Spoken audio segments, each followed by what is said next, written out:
Thank you once again, General Arigian and Lockheed Martin, as well as the other industry partners here at WSF for your presentation and contributions. It is now my pleasure to introduce our next panel discussion, The Bigger the Better, How to Strengthen Armies of Europe. In an era of evolving threats, this session will address the measures needed to bolster the strength and readiness of Europe's armed forces. This important dialogue will be moderated by Justyna Gotkowska, Deputy Director of the Center for Eastern Studies in Poland. So please, without further ado, let's welcome Justyna to the stage.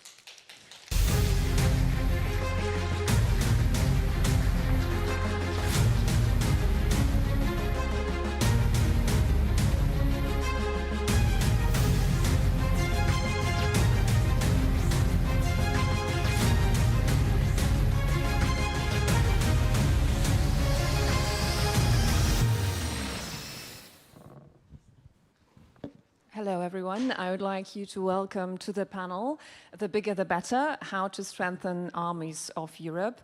My name is Justyna Gotkowska. I'm the Deputy Director, Center for Eastern Studies, OSW, here in Warsaw. And we have terrific panelists with us today. Major General Karol Dymanowski, Deputy Chief of the General Staff of the Polish Armed Forces. Dr. Claudia Major, Head of the Research Division on International Security, German Institute for International and Security Affairs, SWP, from Germany. We have also with us General Retired Sir Mark Carleton-Smith, former Chief of the General Staff, 2018-2022, from the United Kingdom, and General Curtis Scaparrotti, former Supreme Allied Commander Europe, from 2016 to 2019, of course, from the United States. In the panel, we will focus on the priorities in the reform and the modernization of the European armed forces, a process that should lead to more capable militaries able to effectively deter and defend, and additionally take more responsibility from our US allies in the process of strengthening European input into NATO. We have some 25 minutes for discussion in the panel, after which I will open the floor to short questions, if time allows, from the audience. My first question goes to General Dymanowski. What modernization efforts are most urgently needed for Europe's armed forces? Where should the focus be? Upgrading existing platforms, new weapon system, improving military infrastructure and logistic networks. Could you elaborate on that shortly? First and foremost, good afternoon, and thank you very much for having me. It is a great pleasure to be here among so many experts and leaders to discuss our security and defense. Now, getting to your question, let me start with the big picture, because I don't want to jump right into the capabilities and modernization effort without drawing a bigger picture to understand where we should head for. So, first and foremost, the paradigm, the driver and imperative for a change and for all the modernization efforts should be to prepare us for the large-scale military conflict. So, to put it simply and briefly, to prepare us for war. So this is not only about crisis response operations somewhere else, but that should be a full-scale, long, symmetric war with peer adversary. So that should be our priority. Based on that, this is not the preparation and the modernization efforts should not be only focused on military elements, so not only the armed forces. It is all about building the resilience and security of the whole nation. So it is whole of government effort, it is a whole of society approach. And that is why now in this context, I could scope down and tell a few things about military aspect of this building up. So the ultimate objective, in my opinion, should be to prepare us for the multi-domain and multi-spectral activity. So at the end of the day, we should achieve a three-dimensional matrix across domains, across electromagnetic spectrum, and through the whole kill chain, so from sensor to shooter. It will allow us a full flexibility and situational awareness and ability to gain and maintain advantage in geography, domain, and readiness. And with that in mind, we should build up our forces, especially here on the eastern flank of NATO. If I were to name a few priorities, modernization efforts, I will go for, not surprisingly, firstly for air defense. And the most recent experience we have here in Poland only magnified this need to build up our air defense capabilities. And it should be layered and integrated, of course.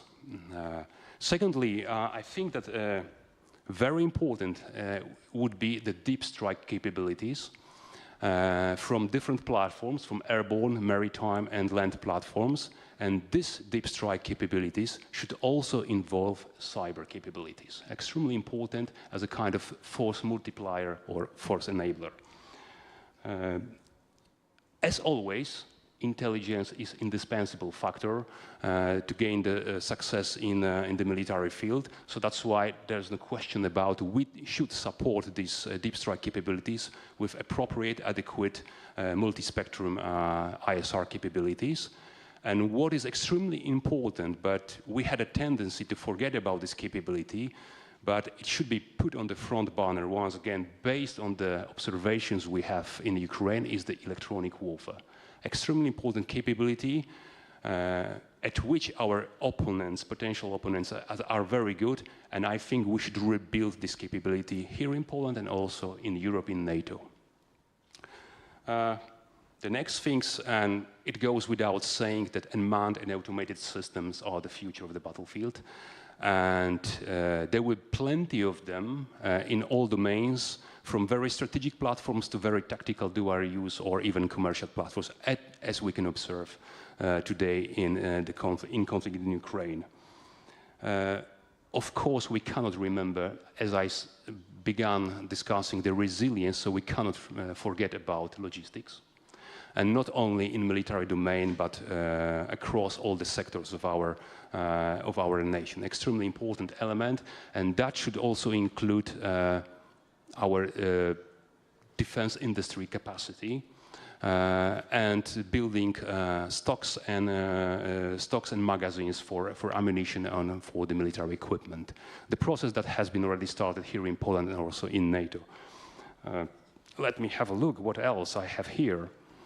So, and of course we cannot forget about the new domains, so like space and cyber, still new domains, and we shouldn't forget about information environment. I do believe that cognitive warfare is extremely important element of warfare, and it is a real force multiplier and sometimes may mitigate some asymmetries in equipment. So more building up the morale of our society and our forces might be a decisive factor at some stages of conflict.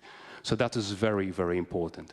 And as a soldier, as a planist as well, at the end of the day, all those capabilities should be aligned to our operational plans, national and allied, and of course included in our long-term development plans, just to make sure that we're heading the right direction at the right tempo. What is else? As I said, the ultimate goal should be to gain and maintain advantage in domain, geography, and readiness.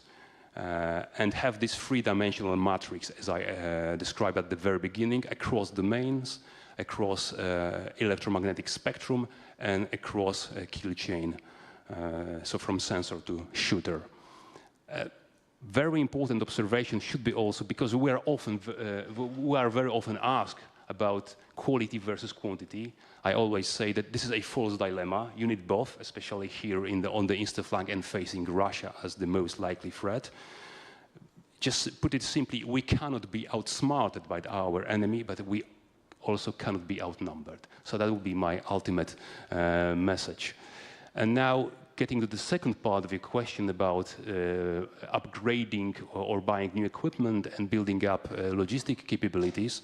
So first and foremost, of course, we would like to have the best, the most funky toys we could afford as a soldiers. So I would always have a request for the new equipment to have the technological advantage over potential enemy.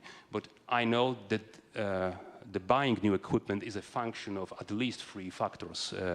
The first one will be the budget.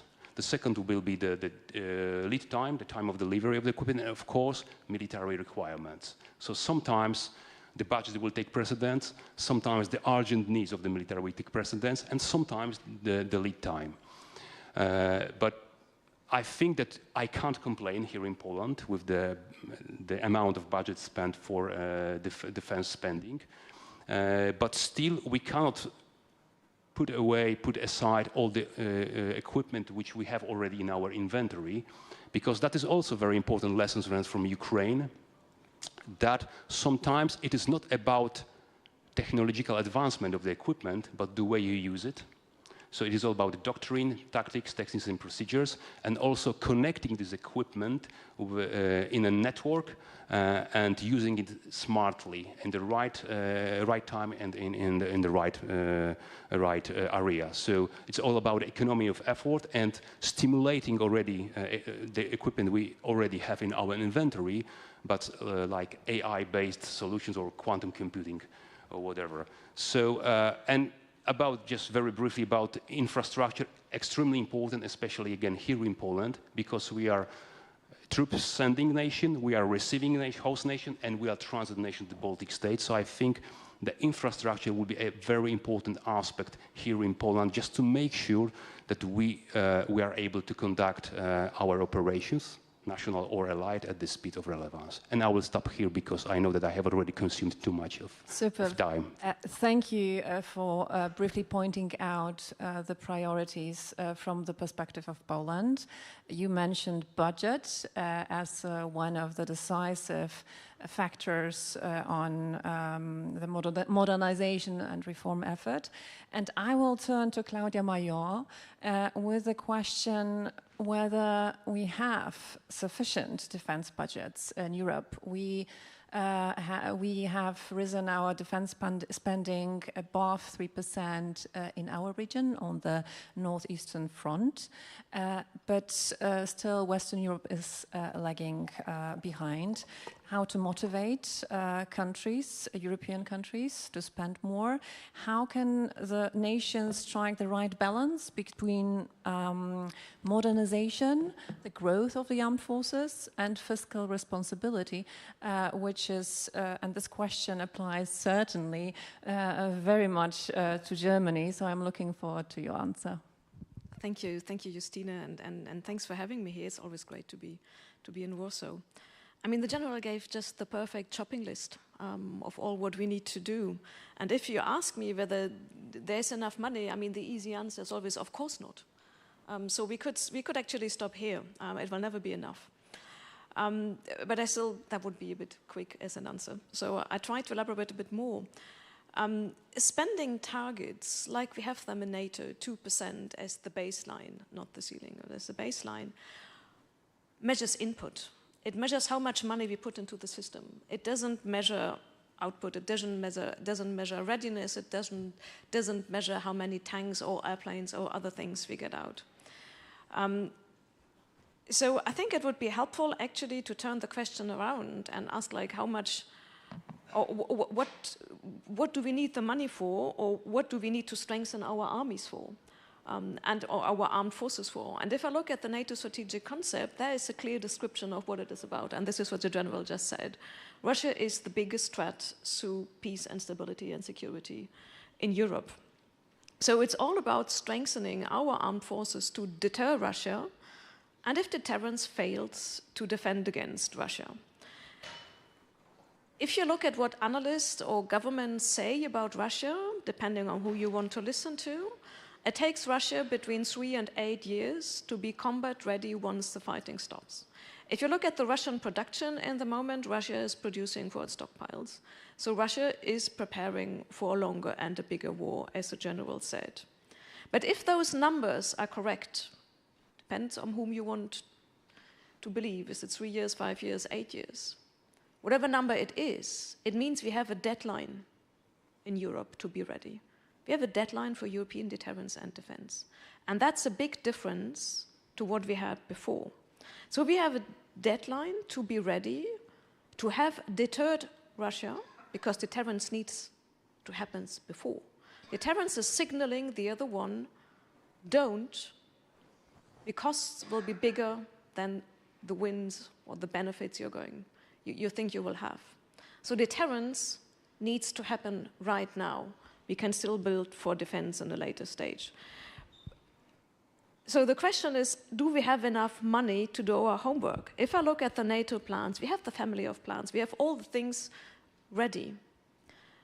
We have the new force model. So NATO has adapted and NATO gave us homework. But all those plans don't help us if we can't resource them. The perfect plan without soldiers and a tank is pretty useless. So the real question is, do we spend enough money to do our homework? Do we have enough money to fill those plans and to actually do what we promised NATO to do so? And if we take the homework and the spending target in NATO, 2%, as a baseline, it's not enough. If you would just try to calculate what it needs to do the homework all allies promised to NATO, we talk about 3% or more. So for me, the real question is, do we have enough to to do our homework? Particularly long-term perspective, you mentioned deep strike capabilities. This is something where Germany and Poland and other European countries signed an agreement at the margins of the NATO summit. But if you're very honest, we know this is not going to happen tomorrow. This is going to take time, and this is going to cost a lot of money.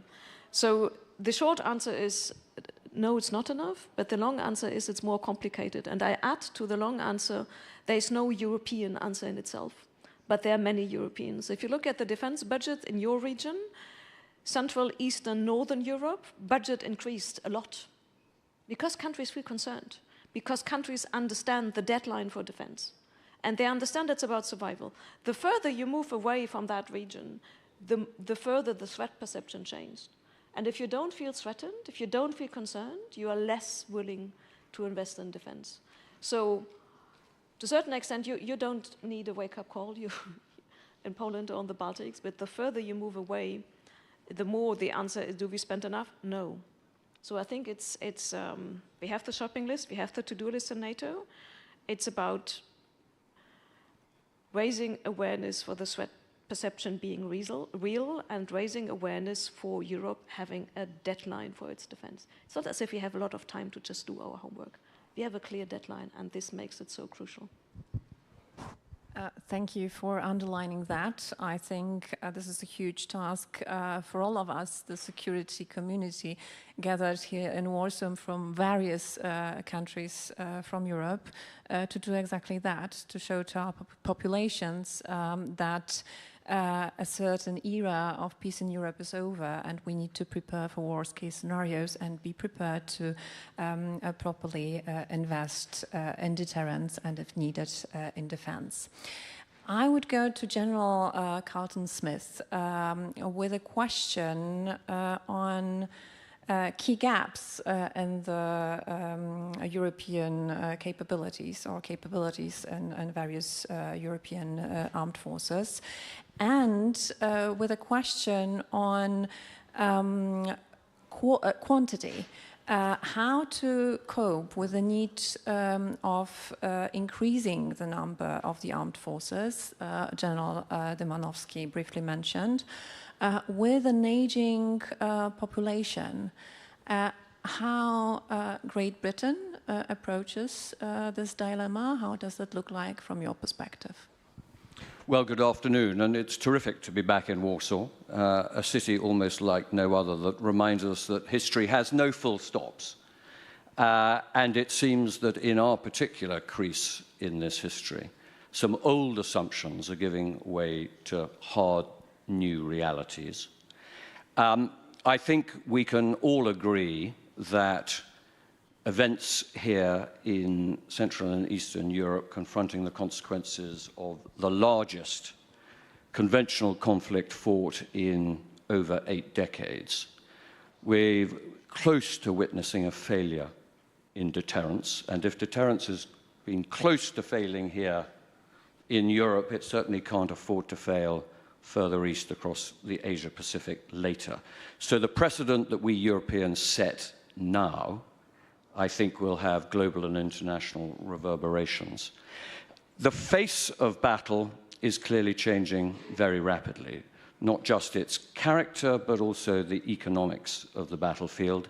That's most obviously the product of the permanent and escalating technological revolution, which amongst other things is rendering many of our legacy, essentially 20th century industrial age capabilities, rendering them obsolete very much more rapidly.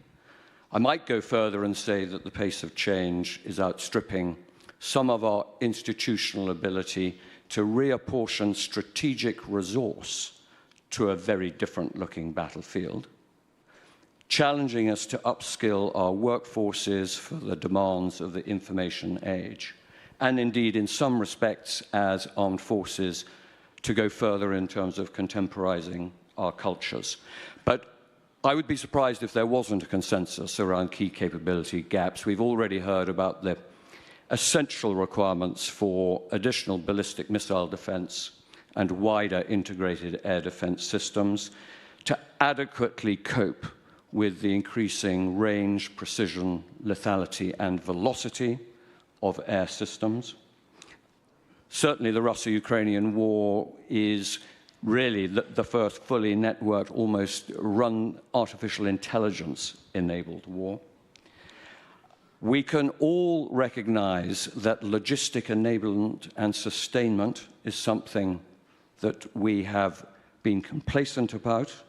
The relative mass, the duration, the intensity, and the inevitable attrition of high-intensity conflict leads us with a new set of assumptions that we need to adequately cater for, with much greater challenges, I think, for our civilian, military, technological, and industrial base, something that the Ukrainians have been remarkably agile about. And thirdly, I think the digital architecture is something that we need to continue to invest in. Networked, information-centric warfare really is the currency of the future battlefield, and we need to be much more than the sum of our parts. With respect to your subsequent question on mass and scale, this really is probably a question about national resilience. Certainly in the light of the pandemic and the conclusions that we're drawing from the Ukrainian episode, is that national resilience is as much to do with the availability of clean and sustainable energy, the integrity of our 5G digital networks, assured access to pharmaceuticals, being strategically sensible about the necessity for stockpiling and mass, and I think reshoring some of our more sensitive supply chains. And taken as an aggregate, that's as important as missiles, drones, and tanks. And that combination of hard and soft security and defense measures actually is the sum of your national resilience. And we should never be complacent around the cohesion and the integrity of our alliance. We enjoy an exceptional network of proven partners. Deterrence, security, and stability is the litmus test for the success of the alliance. And for that, our nations need armed forces that are credible, that are relevant for the future, and are ready. Thank you. Thank you for mentioning once again in this panel national resilience. General Dymanowski talked about whole society approach.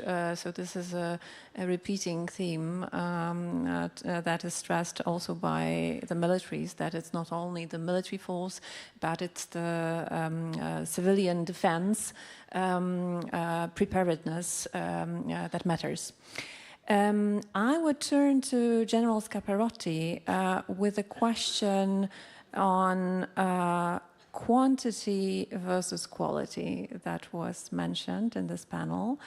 So should NATO countries focus more on increasing the size of the armed forces, or prioritize investment in advanced technologies like AI, drones, cyber capabilities, to create a more effective fighting force, apart from investing in traditional, conventional capabilities?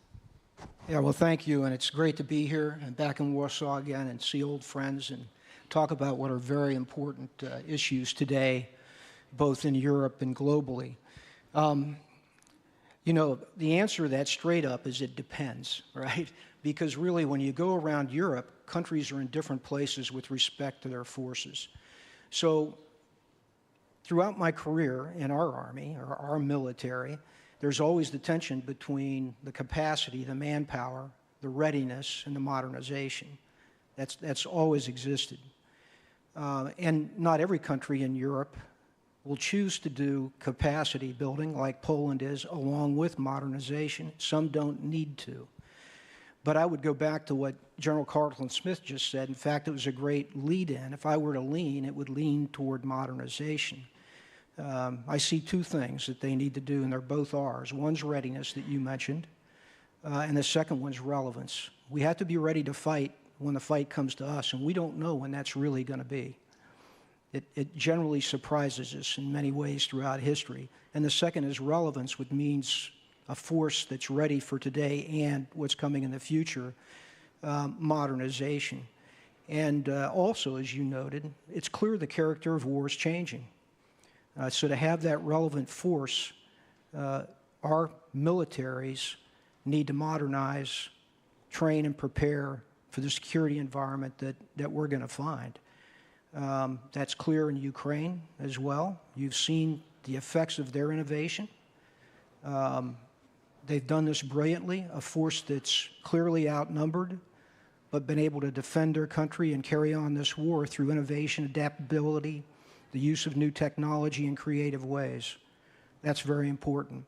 And then finally, I would say to you that as you look at artificial intelligence with other emerging technologies, the development that we're all in right now to have a communications command and control platform that's coupled with data transfer, that's required in the way that we fight to connect all of our domains, our assets and platforms simultaneously.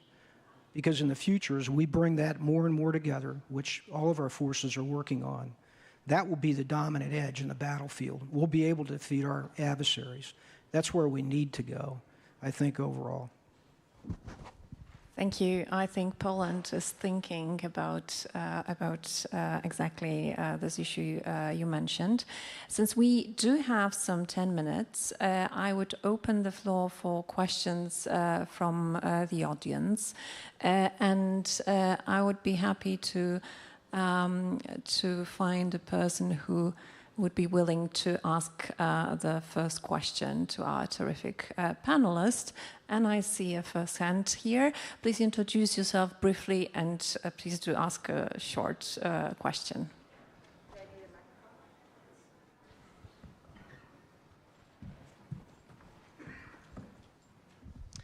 Thank you. My name is Ivana Klimpush-Sensadze. I'm a Ukrainian member of the parliament.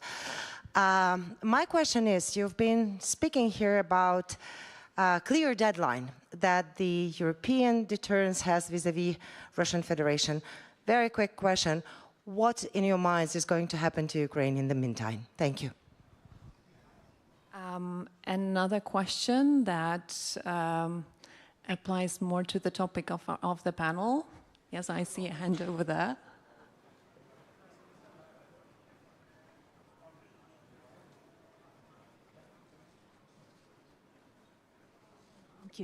Thank you. I'm Katerina Rybika. I'm the Chief Strategy Officer at H+H Labs. My question is, well, first a reflection. I really was listening to you, great panel, but I kind of got an impression that the war in Europe is a done deal.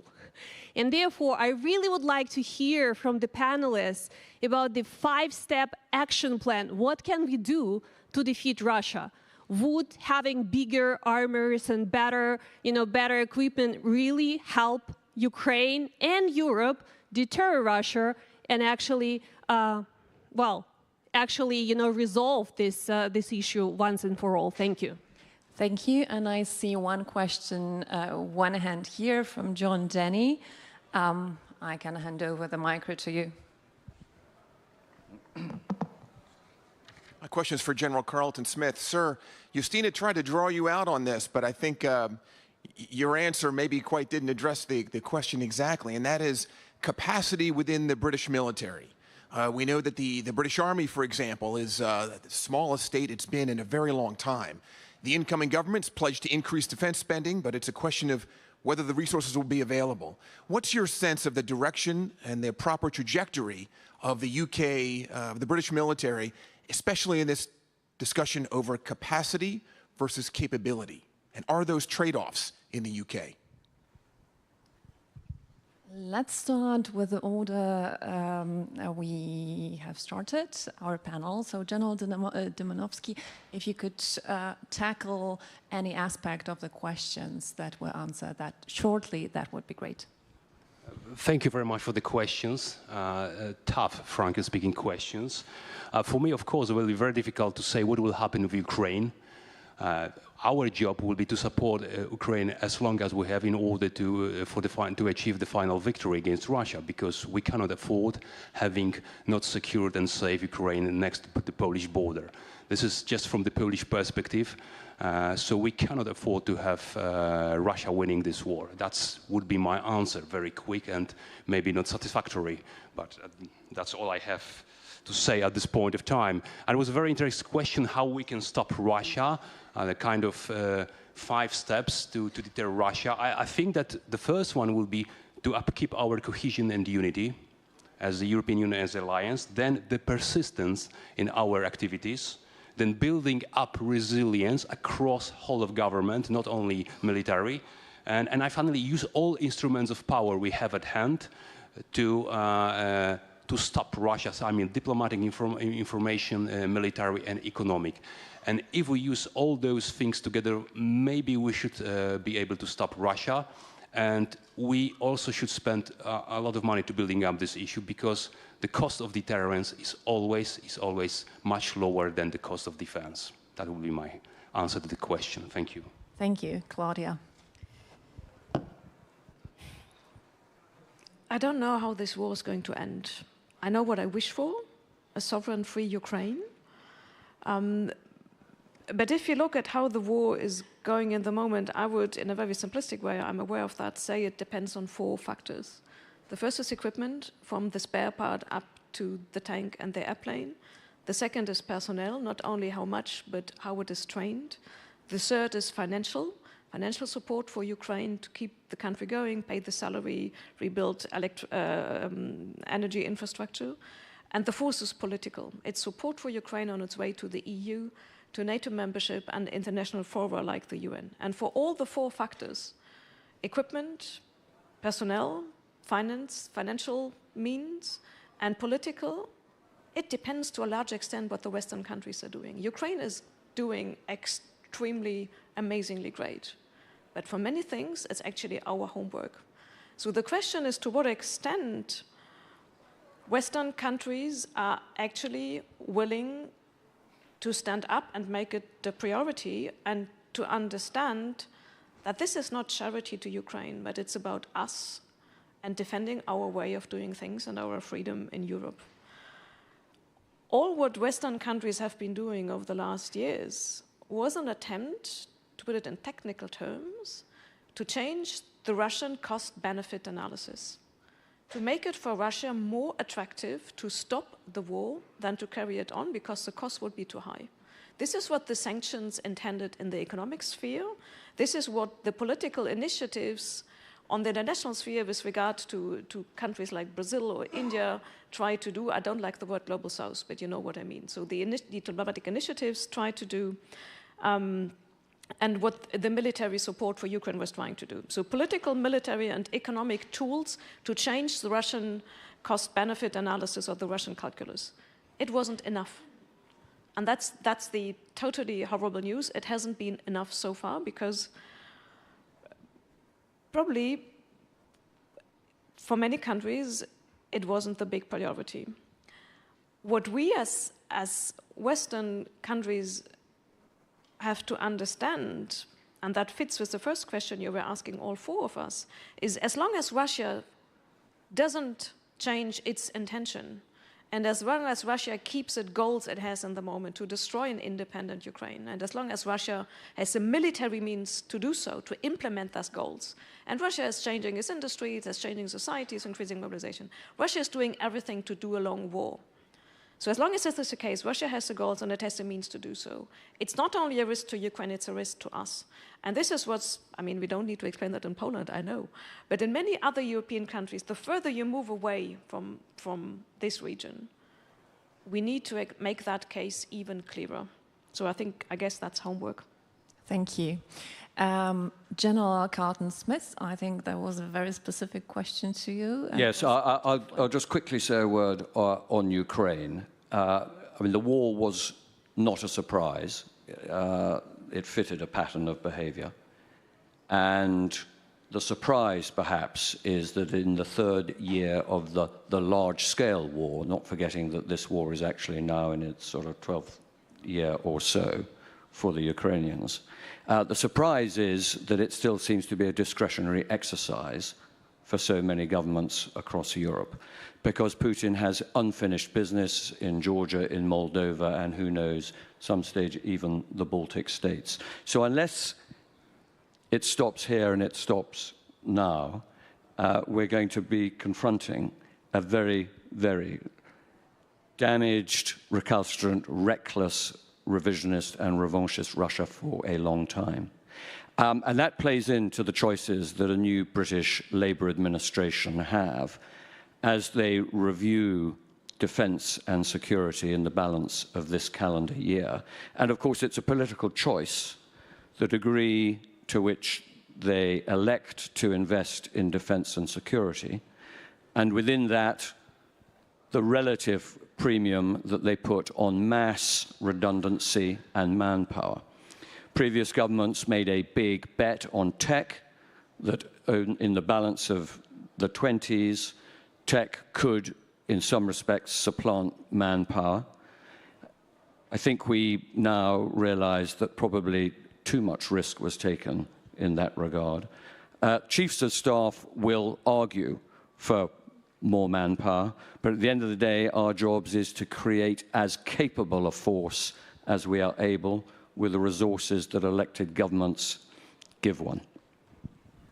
General Scaparrotti, the last word is yours. Thank you. I think it was quite a sufficient answer to this point, but I would just say this. I'll take a little different tack, and that is to state, first of all, that we all have a responsibility to counter this narrative out there that it's inevitable Russia will win the Ukraine war. That's not true. I do believe the Ukrainians can do this, but they need our help to do this, and they need support with the weapon systems that they need. They need them quickly, and they need them without restriction. I'm personally disappointed that the United States has not released the ATACMS to full range to Ukraine. Those things need to happen, and if we continue to support them fully with the objective of victory, not as long as we can and as objective, but victory, I believe there's an opportunity to do that. The things that we need to do to be ready, and I think these things actually deter Russia going to war with us at some point, and they've been mentioned here. I think unity is the first one, certainly within the alliance, but transatlantic writ large. Then I use the word harmony, because within Europe, whether it's the military, governments, politically, diplomatically, information-wise, or the defense industrial base, as opposed to using the word autonomy, but harmony, because we have to work together. None of the nations in the transatlantic can do this on their own, to include the development that needs to take place to supply us in the defense industry. And then the next step, I think, is what I described later, and that was we've all, I think, rightfully determined that multi-domain operations is a concept we will follow, that the emerging technology reinforces that, and that we need the systems that pull that together. And that will give us the dominant edge on any battlefield, certainly with Russia, in my view. So that's the way I would look at this. Thank you for these ending words. I think we covered in this panel a lot, even if in a very short time. Priorities, capabilities, capability gaps, defense budget, the state of the war in Ukraine, and the perspectives of winning this war. So please join me in thanking our terrific panelists for their great remarks. Thanks,